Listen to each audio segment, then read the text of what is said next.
Hi friends, welcome to our channel.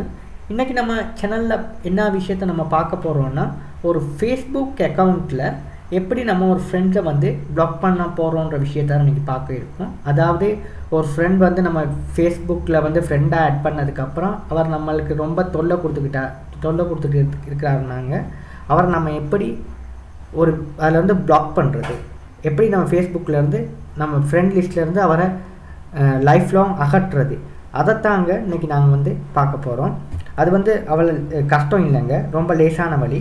அதுக்கு நீங்கள் செய்யக்கூடிய விஷயம் என்னென்னா, உங்களோட ப்ரொஃபைலுக்கு நீங்கள் போயிட்டு உங்கள் டாப்பில் பாருங்கள், சின்ன எரோ ஒன்று இருக்கும். உங்களோட ப்ரொஃபைல்கிட்ட இதில் சின்ன எரோ ஒன்று இருக்கும். அதை கிளிக் பண்ணி அதில் பாருங்கள், செட்டிங்னு சொல்லி ஒரு ஆப்ஷன் இருக்குது. இதை கிளிக் பண்ணிக்கொள்ளுங்க. அதுக்கப்புறம் செட்டிங்ஸை நீங்கள் கிளிக் பண்ணிட்டீங்கன்னா உங்களுக்கு பாருங்கள், உங்களோட லெஃப்ட் ஹேண்ட் கார்னரில் பாருங்கள் சில ஆப்ஷன்ஸ் இருக்குது.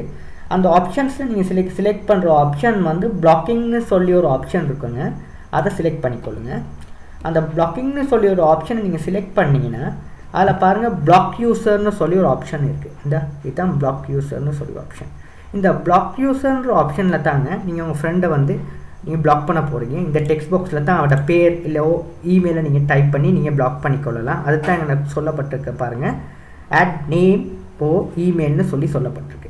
அதில் ரெண்டுலேயும் ஏதாவது ஒரு விஷயம் உங்களுக்கு தெரிஞ்சுன்னா அதை நீங்கள் கொடுத்து அவரை நீங்கள் பிளாக் பண்ணக்கூடியதாக இருக்கணும். இங்கே பாருங்கள், நான் கரண்ட்டாக வந்து பிளாக் பண்ண ஃப்ரெண்ட்ஸ்ட லிஸ்ட் தான் காட்டப்பட்டிருக்கு. இவங்களெல்லாம் நான் வந்து என் ப்ரொஃபைல்லேருந்து நான் பிளாக் பண்ணி போட்டேன்.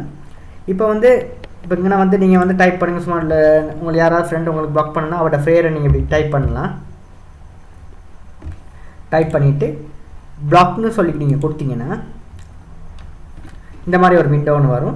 இதில் வந்து நீங்கள் யாரை பிளாக் பண்ண போகிறீங்கன்னு அதே பேரில் ஒரே பேரில் நிறையா பேர் இருப்பாங்கங்க. அதில் வந்து நீங்கள் எந்த பேரை நீங்கள் செலக்ட் பண்ணுறீங்கன்றதை செலக்ட் பண்ணிவிட்டு, யாரை பிளாக் பண்ண போகிறீங்கன்றதை செலக்ட் பண்ணிவிட்டு நீங்கள் பிளாக்ன்றதை கொடுத்தீங்கன்னா திரும்ப கேட்கும், அவரை நீங்கள் கன்ஃபார்மாக நீங்கள் பிளாக் பண்ண போகிறீங்களா அப்படின்னு சொல்லி. அப்படி கன்ஃபார்ம்னு சொல்லி பிளாக்னு சொல்லி கொடுத்தீங்கன்னா அவர் வந்து உங்கள் பிளாக் லிஸ்ட்டில் ஆட் பண்ணிடுவாருங்க. இனிமேல் உங்களோட ப்ரொஃபைலை வந்து அவர் பார்க்க முடியாது, அவரோட ப்ரொஃபைலை நீங்களும் பார்க்க முடியாது. அவர் வந்து கம்ப்ளீட்டாக உங்களோட இதில் எஃபியில் உங்கள் அக்கௌண்ட்லேருந்து அவர் பிளாக் ஆகிடுவார். திரும்ப உங்களுக்கு வந்து அவரை வந்து ஏதோ ஒரு சந்தர்ப்பத்தில் திரும்ப உங்களுக்கு ஆட் பண்ணணுன்ற ஒரு சந்தர்ப்பம் உங்களுக்கு தோணுச்சுன்னா அதுக்கு வந்து லேசான வழி என்னன்னா, திரும்ப போய்ட்டு இந்த செட்டிங்ஸ்க்கு போய்ட்டு முதல்ல மாதிரியே தாங்க செட்டிங்ஸ்கில் போனீங்கன்னா உங்களுக்கு இந்த பிளாக்கிங்னு சொல்லி இந்த ஆப்ஷன் திரும்ப எனேபிள் ஆகும். இதை நீங்கள் கிளிக் பண்ணி கொண்டீங்கன்னா நீங்கள் யாரை பிளாக் பண்ணி போட்டிங்களோ அவர் வந்து இந்த லிஸ்ட்டில் இருப்பாருங்க. அவரை வந்து தெரிவு செஞ்சுட்டு இங்கே அன்பிளாக்னு சொல்லி ஒரு ஆப்ஷன் இருக்குது. இதை செலக்ட் பண்ணிங்கன்னா அவர் வந்து திரும்ப உங்களுக்கு வந்து ஃப்ரெண்டாக ஆட் ஆகிடுவார். இப்படி தாங்க ஒரு விஷயத்தை பிளாக் பண்ணுறது இப்படித்தான், அதை அன்பிளாக் பண்ணுறதும் இப்படித்தான். எனக்கு எங்கள் சேனல் வந்து உங்களுக்கு பிடிச்சிருக்குன்னு நம்புகிறேன். என் சேனல் பிடிச்சிருந்துச்சின்னா please subscribe me. Thank you for வாட்சிங்.